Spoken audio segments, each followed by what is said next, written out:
What's up, y'all? This is Marshall Lee of DonkeyJawProjects.com, and this is Working Artist Vlog number 33, the big 3-3. Actually, I like to do it like this, it's easier. So anyways, I just got done reading Young and the Dead, No Zombies Allowed, issue, I think 4?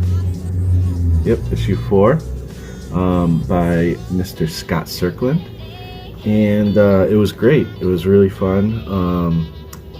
I mean, kids fighting zombies in an arcade in the 80s. I mean, what more do you want in life? Like, that's all you really need right there. And then, you know, all kinds of fun 80s throwbacks, lots of action, and just a really fun ride. I think I've been following Scott for a long time. Back in the art and story days, and when we first got the first installment, you know, they started this journey, and I think I'm starting to realize that this whole journey, I think, is leading to one specific place, and I'm looking forward to seeing that happen. I don't know if he's got 1 or 2 or 3 more issues left, but it seems like it's getting closer. So yeah, I don't know, good fun action, and yeah, you guys should definitely check it out. If you haven't, go to circworks.com and check that out. It also came with some cool stickers. Y'all, wait, what does that say? Young, I don't know what YOL2 means. I probably should. I'm probably being real dumb right now. I heart zombies. That's awesome. I love that. I'm gonna find a cool place to stick these. And this is the 3D poster. That looks really cool. It looks mesmerizing. Professional Zombies Hypno School. Look into my eyes. Stereoscopic 3D. I feel like I could reach out and grab brains. Really cool stuff, man. You know, Scott Serkland never ceases to put out some really cool products for people to check out. Really cool, fun 80s stuff, and whatever he does.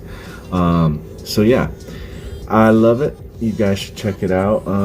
But you know, that's not the only stories I'm going to read today. I think we have an anthology to get to, so let's get to that.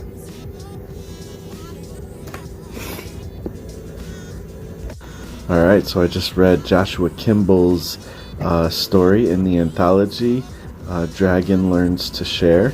It's really fun.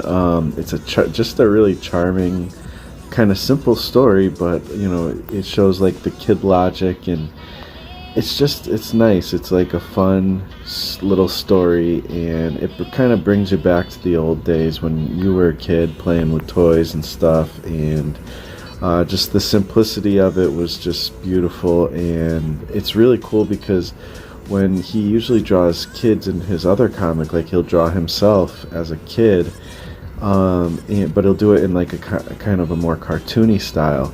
And this time he's kind of doing a similar thing, but he's actually drawing it in his more realistic style. And it's just really a cool way to kind of see that, and see him kind of flex some different muscles, or some of the same muscles but in a different way. Yeah, I don't know, it's just a really great movie. A really great story, and I've been looking forward to this one for a while, because you know, it builds up the anticipation when you know, see these guys' videos and you see them kind of working on it as they go throughout the months. You know, it kind of builds that anticipation up, and you know, makes you want to really get to it. So I was happy to see that this was the next comic to read today, and I was not disappointed. Alright, so today has been a crazy day. I did not get to read a second story for the anthology to review, but you know, that's alright. I planned to not read 2 every day anyways, but I do have to read 2 for at least like a bunch of days, so that I can make sure I hit all of them before the anthology is done. But it's okay to take a day off. I thought I was going to take a day off for making comics, because after I had my interview with Dan Ekus, which That, by the way, I thought was going to be like a live interview that, because I shouldn't have assumed, because I know how Dan does things, but I kind of forgot. But a lot of people just do live stuff and then it just goes then, but he actually did a pre-recorded one, and that's going up tomorrow on Sunday. Not sure what time. He does it at different times, but that's fine. But it was a really good interview. Like, we got into some good, fun, inspirational stuff. Had a great time, and I appreciate Danny just for hooking that up. So look for that tomorrow. Sometime there will be an interview up. But yeah, today was a crazy day. My wife and I had to go to a doctor thing, and then we found out that my nephew was having a soccer game, and it was one of his last soccer games for this year, and so we wanted to catch that. We got there, got there late. We didn't actually catch the game, but we saw him, and then we ended up just going over to their house for a little while. And as I was over there, we went to go get some pizza, so I ran to go pick it up, and when I was at the place, the car didn't want to start. So, and this is a thing that I've been dealing with my car for a while. There's been a lot of times where it's been like not wanting to start, but it does start, and sometimes it starts up fine, and sometimes it takes a while and it finally starts. Today it didn't start at all, and no matter how much I tried to jump it, tried to do some different things, it's not probably the battery. It's just because it goes like it wants to start, but it's got the power to start. There's something else. Hopefully it's something as simple as like a spark plug or something crazy, because I can't afford anything. So I'm having them. Luckily, my insurance thing is, they give you a free tow or whatever. So I had them tow it to a place. It's the only car we have, so I'm gonna see if I can figure out a way to have something to drive until it's fixed. We have doctor's appointments this week that are important, so I don't know. I gotta figure something out. Hopefully there's a way. I think there's a way. So a little bit freaked out, but at the same time, I'm trusting God, which is what I do in all things. But it's just like anybody else. It's hard to, you worry about things, So anyways, I did manage to eke out 30 minutes though, working on Lone Wolf, which I'm happy that I did that, because at that point I thought I wasn't going to get any work done on comics. So, and I hadn't touched Lone Wolf much this week, which was frustrating. I'm hoping tomorrow, I don't have a car, I can't go anywhere, so I'm hoping tomorrow that I'll be able to put in some hours. Just because I'm not going anywhere doesn't mean I always have time, because there's things that happen. I can't get into crazy detail about my personal life, but sometimes things happen. But hopefully I can get some good hours in. I do think I might be talking with Peter for a little bit, just privately, and about our project and whatnot, and who knows, maybe I'll do a live stream. It really depends on how I'm feeling. Hopefully I can, work on some comics. Hopefully I can figure out the stuff with the car. I don't think the place we're having it brought to is open tomorrow, but I'll check and find out.